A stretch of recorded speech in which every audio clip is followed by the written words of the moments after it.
Halo teman-teman, selamat datang di channel Sederet Info. Di video kali ini, aku ingin membahas salah satu film buatan Pixar yang sempat populer di masanya dan menjadi animasi terbaik menurut Mimin Sederet Info.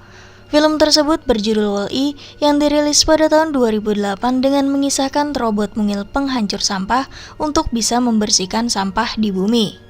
Dalam film ini juga diperlihatkan perusahaan besar bernama BNL yang menciptakan ratusan robot berjenis Wall-E dan diprogram untuk memadatkan dan menumpuk sampah elektronik yang telah memenuhi seluruh daratan bumi. Seluruh cerita film Wall-E pun disajikan dengan robot bernama Wall-E bertemu robot Eve dan petualangannya keluar angkasa mendatangi kapal induk milik BNL. Tapi dari semua yang disuguhkan, mungkin kalian agak sedikit penasaran dengan ratusan bangkai robot yang mati, sehingga Wall-E sendiri yang bisa bertahan hidup di bumi. Mungkin ada berbagai macam pertanyaan di benak kalian mengenai sisi film ini, seperti mengapa ratusan robot Wall-E di bumi sudah tidak berfungsi lagi selain Wall-E itu sendiri?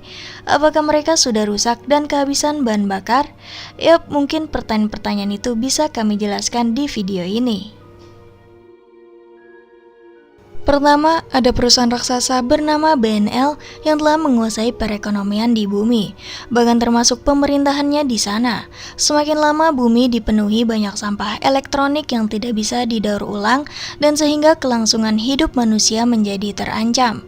Tapi untuk mencegah kepunahan manusia, Fort Wright, sang CEO dari BNL, melakukan pengungsian massal dari bumi selama 5 tahun di atas armada kapal luar angkasa eksekutif bernama Axiom, yang telah menyediakan semua keperluan manusia di sana, bahkan juga memberikan robot-robot yang akan melayani kebutuhan manusia. Selagi para manusia pergi ke bumi, BNL mengeluarkan ratusan robot berjenis Wall-E diturunkan ke bumi untuk membersihkan semua sampah dengan cara memadatkan dan menumpuknya agar memudahkan untuk peleburan. Jadi mungkin dari kalian berpikir bahwa Wall-E protagonis itu sendiri adalah robot Wall-E paling terakhir yang turun ke bumi untuk bisa melanjutkan pekerjaan di sana. Tapi pemikiran kalian itu adalah salah. Wall-E yang kita kenal juga diturunkan bersama-sama dengan ratusan robot Wall-E ke bumi.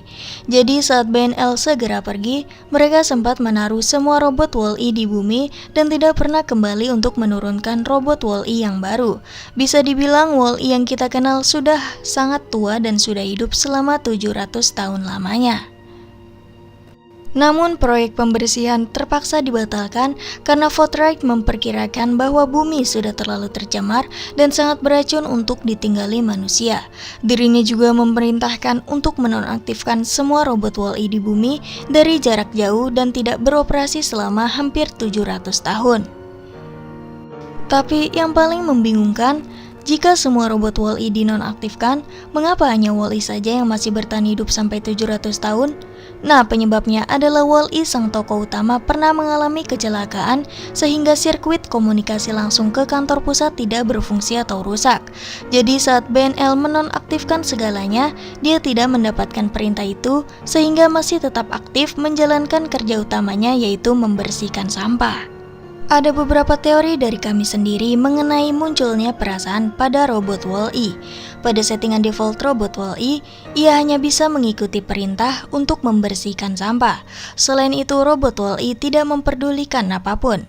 Jadi kemungkinan setelah dirinya beroperasi selama 700 tahun dan mengalami banyak rintangan dan bencana yang harus diatasi, dan bahkan beberapa kali terlihat dirinya tersambar petir.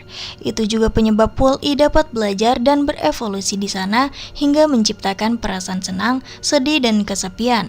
Dirinya juga mengumpulkan berbagai macam suku cadangan dari bangkai-bangkai robot Wall-E lainnya agar tetap bisa bergerak dan berfungsi seperti biasanya. Itu pun pemikiran dari kami yang berbeda dengan perspektif Pixar itu sendiri.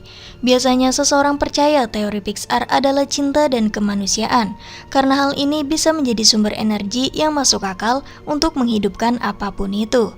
Misalkan mainan dari film Toy Story menjadi hidup setelah dimainkan, lalu ada film Inside Out memberikan kita gagasan bahwa emosi di dalamnya lah yang memberikan kami kehidupan. Nah, gimana? Cukup menambah wawasan mengenai film Wall-E yang satu ini, dan cukup terjawab sudah mengenai robot Wall-E yang hidup hanya sebatang kara saja. Ya mungkin hanya itu teori yang bisa aku kasih ke kalian. Kalau kalian punya teori yang lebih mendukung mengenai kehidupan robot Wall-E, silahkan tulis di kolom komentar ya. Jangan lupa juga buat klik like kalau kamu suka dengan video ini, share ke teman-teman kalian, dan klik subscribe lalu aktifkan lonceng notifikasi biar kalian dapat konten menarik lainnya dari Sederet Info.